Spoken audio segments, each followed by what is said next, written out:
안녕하세요. 박지영 변호사입니다. 오늘은 온라인 중고마켓에서 물품을 구매하려다가 사기 피해를 당하신 분들을 위해 고소장 작성하는 법, 그리고 어떤 경찰서에 어떻게 제출을 해야 하는지 구체적으로 알려드리겠습니다. 고소장에는 크게 4가지가 들어가야 하는데요. 첫 번째는 고소인하고 피고소인이 특정이 돼야 합니다. 두 번째는 고소 취지가 들어가야 하고, 그 다음은 사건의 경위, 마지막으로 고소 이유가 들어가면 됩니다.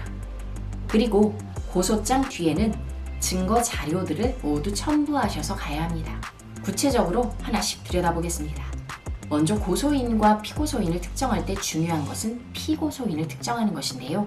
온라인 범죄의 특징상 상대의 주민번호, 연락처, 본명 등을 알기가 쉽지가 않습니다. 이 경우에는 닉네임을 알면 닉네임만이라도 적어주시고요. 해당 닉네임이 어떤 포털 사이트에 있는 것인지를 구체적으로 정리해 주시면 좋습니다.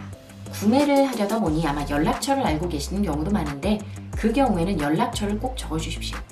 아까 3가지 이름, 연락처, 주민등록 번호가 전부 없더라도 수사기관은 닉네임만 가지고 해당 포털 사이트에 수사 협조를 요청할 수 있고, 연락처만 가지고 통신사에 수사 협조를 요청할 수 있기 때문입니다. 처음에 가입할 당시에 인적사항을 넘겨받을 수 있는데요. 그 이후에 피의자가 특정이 되면 경찰에서 부르게 됩니다. 따라서 고소를 하는 단계에서는 고소인이 아는 내용을 충분히 적어주시는 것이 좋습니다. 다음으로 고소 취지는 해당 가해자가 사기죄를 범하였으므로 엄벌에 처해 주시기 바랍니다 라고 간략하게 한 문장 정도 넣어주시면 좋습니다. 중요한 게 3번째, 사건의 경위인데요. 사실을 적으셔야 합니다.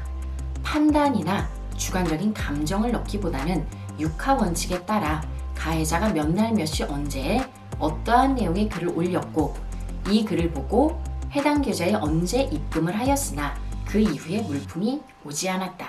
전화를 하였으나 전화를 받지 않고 잠적 상태이다. 이런 사실관계를 넣으셔야 하고요.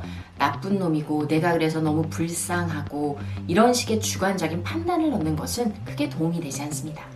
물론 추가로 자기가 어떠한 피해를 받았는지, 이 물품을 구매해서 다른 곳에 되팔려고 하였으나 그러지 못해서 수익을 얻지 못했다든가, 내가 정신적으로 얼마만큼의 피해를 입었고, 이런 부분들을 적어주시는 것은 괜찮습니다.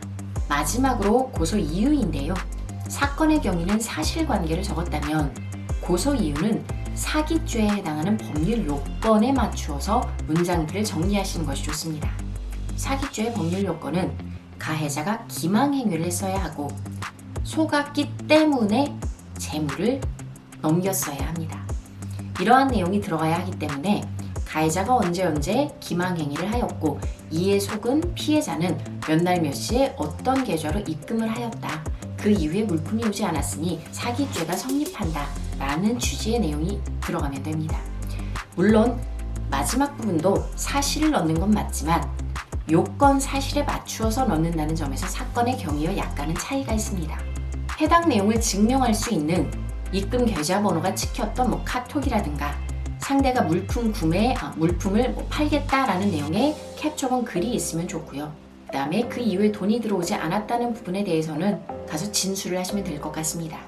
이렇게 고소장과 증빙 서류가 마련됐다면 고소를 당하는 사람의 주소를 관할하는 경찰서로 가는 것이 맞지만, 사이버 범죄의 특징상 주소를 알기 힘들기 때문에 일단은 피해자 본인에게 가까운 관할 경찰서로 가시면 됩니다. 그렇게 한 이후에 추후 인적사항이 밝혀져서 피해자의 주소가 알게 되면 그쪽 관할 경찰서로 사건은 이송이 될 수 있습니다. 경찰은 먼저 불러서 해당 고소장의 내용이 사실인지 확인을 할 것이고요. 사실이 맞다라고 증빙에 맞춰서 진술을 하시면 됩니다. 이후에 인적사항을 받아서 피해자가 특정되면 그 사람을 따로 부를 것이고, 필요시에는 대질신문을 하기도 합니다. 죄가 맞다라고 판단이 되면 검찰로 넘어갈 것이고, 검찰에서 추가 조사를 할 수도 있고, 단순한 사안이고 명백하다 죄가 그렇게 판단되면 바로 재판으로 넘겨지거나 구약식 벌금형에 처해질 것입니다. 중고 사기의 경우에는 액수는 작고 품은 많이 들기 때문에 변호사를 쓰시게 되면 배보다 배꼽이 더 클 수 있습니다.